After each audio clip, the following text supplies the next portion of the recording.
বাংলাদেশের বেশি মানুষের ক্ষেত্রে যেটা হয়, আমাদের মানুষ হচ্ছে অলস। কাওয়াকিব অনলাইন পাঞ্জাবি শপ, যারা 2020 সাল থেকে কিন্তু অনলাইনে পাঞ্জাবি সেলিং করে যাচ্ছেন, যেহেতু অনলাইন বেসিস এই বিজনেস, আমরা তাদের সাথে কথা বলবো এবং জানার চেষ্টা করব যে অনলাইনে বিজনেস করতে গিয়ে তারা কোনো চ্যালেঞ্জের সম্মুখীন হয়েছেন কিনা। পাশাপাশি আমরা জানার চেষ্টা করব তারা আসলে কি ধরনের পণ্য মানুষকে দিয়ে থাকেন। প্রথমেই আমাদের সাথে যুক্ত হওয়ার জন্য আপনাদেরকে ধন্যবাদ জানাচ্ছি। আপনাকেও ধন্যবাদ। আমরা চ্যানেল সিলেট থেকে আমরা উদ্যোক্তাদের সাথে কথা বলছি। প্রথমেই আপনার কাছ থেকে জানতে চাই, একটা টার্ম রয়েছে এরকম যে নারী উদ্যোক্তা, কিন্তু উদ্যোক্তা আমরা দেখেছি যে পুরুষরাও কিন্তু উদ্যোক্তা হতে পারেন, যার প্রমাণ আমরা দেখতে পাচ্ছি আপনারা। তো কিভাবে শুরু করেছিলেন কাওয়াকিবে অনলাইন শপের এই কার্যক্রম? আমি অনলাইনে কার্যক্রম শুরু করেছি টুকটাক। আমি পাঞ্জাবি নিয়ে অনলাইনে সেল দিতাম, আমার ভালো লাগতো, বা আমার ছোটোবেলা থেকে একটা ফ্যাশন ছিল উদ্যোক্তা হওয়ার, সেই হিসাবে আমি কাজ শুরু করেছি। আর ধীরে ধীরে আস্তে আস্তে আমি এই পর্যায়ে পৌঁছেছি।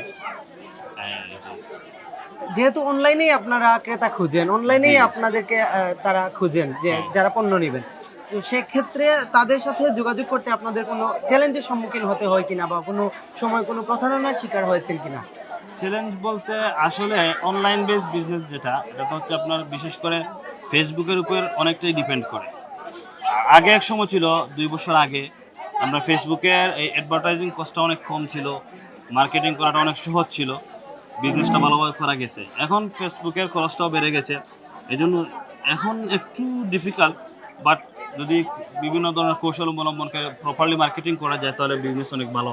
ঠিক আছে। আচ্ছা, আরেকটা বিষয় জানতে চাই, যেহেতু 2020 সালে আপনি শুরু করেছিলেন, খুব সম্ভবত তখন জাতি ছিল একটি বৈশ্বিক মহামারী করোনার একটি ক্রান্তি লগ্নে, তখন এই বিজনেস শুরু করার কারণটা কি ছিল?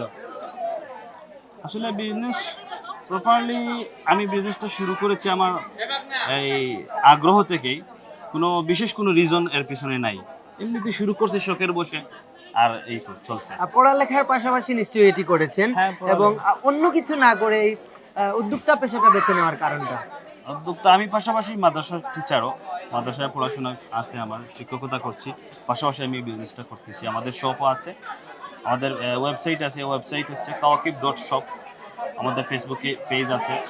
বিজনেস তো আসলে এটা হচ্ছে আল্লাহ রসুল বলেছেন যে সত্যবাদী ব্যবসায়ী যারা আছেন ওনাদের হাসর হবে সত্যবাদীদের সাথে, বা সাহাবায়ে কেরামদের মধ্যে থেকে বেশিরভাগই ব্যবসায়ী ছিলেন। এটা অনেক বড় একটি ইবাদত, যদি আমরা প্রপারলি আমাদের ভালোভাবে করতে পারি, বিশ্বস্ততা, মানুষের আমানত সব কিছু ঠিকঠাক রেখে করতে পারি, সেই হিসাবে এটা ইবাদত হিসাবে আমি বেছে নিয়েছি। পড়ালেখা আছে তো, মাদ্রাসা টিচারই করতেছি, এর পাশাপাশি বিজনেস করতেছি। আচ্ছা, আরেকটা বিষয় হচ্ছে যে তরুণ প্রজন্ম যারা আসলে কোনো কাজ পাচ্ছে না, বিশেষ করে চাকরি নিয়ে যাদের যে অনেক দৌড় রয়েছে, তারা চাইলে কি করতে পারে বলে আপনি মনে করেন? আসলে আমাদের বাংলাদেশের বেশি মানুষের ক্ষেত্রে যেটা হয়, আমাদের মানুষ হচ্ছে অলস। আমরা কাজ করতে, পরিশ্রম করতে পছন্দ করি না। ঠিকই ওই মানুষগুলো যখন বিদেশে যায়, হাড় ভাঙা পরিশ্রম করে, সেই পরিশ্রমটুকু যদি দেশে ইনভেস্ট করে, তাহলে আমার মনে হয় অনেক অনেক অনেক কিছু করতে পারবে। আমাদের মধ্যে এই ট্যালেন্টটা আছে, কিন্তু আমরা প্রপারলি কাজে লাগাই না আমাদের এই ট্যালেন্টটা। আমি সবাইকে বলবো যে আপনারা পরিশ্রম করুন, আপনার যাই আছে তা নিয়ে আপনার কাজ শুরু করুন, আর সবসময় সৎ থাকবেন, মানুষের সাথে কখনো প্রতারণা করবেন না, মানুষের বিশ্বাসটা সবসময় ধরে রাখবেন, কাজ চালিয়ে যান, আল্লাহ তাআলা আপনাকে সফলতা দেবেন। শেষ প্রশ্নটা আপনার কাছে, ধন্যবাদ, অত্যন্ত গুছিয়ে আপনি বলছেন। আপনি আপনার কাওয়াকিব অনলাইন পাঞ্জাবি শপটা আগামী দিনে কোন জায়গায় দেখতে চান? আমি আসলে কাওয়াকিবটা এমনভাবে একটা নাম সিলেক্ট করেছি যাতে আমি ভবিষ্যতে এটাকে একটা বড় ব্র্যান্ড হিসেবে পরিচয় করাতে পারি, সেই হিসাবে আমি কাজ করে যাচ্ছি। আমি বিশেষ করে পোশাক আইটেম নিয়ে আমি কাজ করতে চাই। তো এটা যদি আল্লাহ তাআলা সুযোগ দেয় আমাকে, আমি পরিশ্রম করে যাব, আমার কাজটাকে, আমার ব্র্যান্ডটাকে আমি আরও পরিচিত করব। আর আমি চাচ্ছি কাওয়াকিবটা যেন বাংলাদেশের পরিচিত, এবং ভবিষ্যতে আল্লাহ যদি চায় তাহলে ইন্টারন্যাশনালি একটা ব্র্যান্ড যাতে প্রতিষ্ঠিত হতে পারে, সেটাই চাচ্ছি আমি। ধন্যবাদ। আমরা জাকারিয়া বকর ভাইয়ের সাথে কথা বলছিলাম, যিনি কাওয়াকিব অনলাইন পাঞ্জাবি শপ করেছিলেন 2020 সালে, এবং সেটাকে তিনি একটি ব্র্যান্ডের দিকে নিয়ে যাওয়ার জন্য সততার সাথে, নিষ্ঠার সাথে কাজ করে যাচ্ছেন। এবং নতুন যারা উদ্যোক্তা হবেন তাদের জন্য তিনি আসলে পরামর্শ যেটা সেটি দিয়েছেন যে আগামীতে যারা কাজ করবেন তারা যাতে সততার সাথে এবং নিষ্ঠার সাথে এই পরিশ্রম করলে কিন্তু তারা এগিয়ে যেতে পারবেন, এরকম একটি উদ্যোক্তা পেশা বেছে নিয়ে। ধন্যবাদ সবাইকে।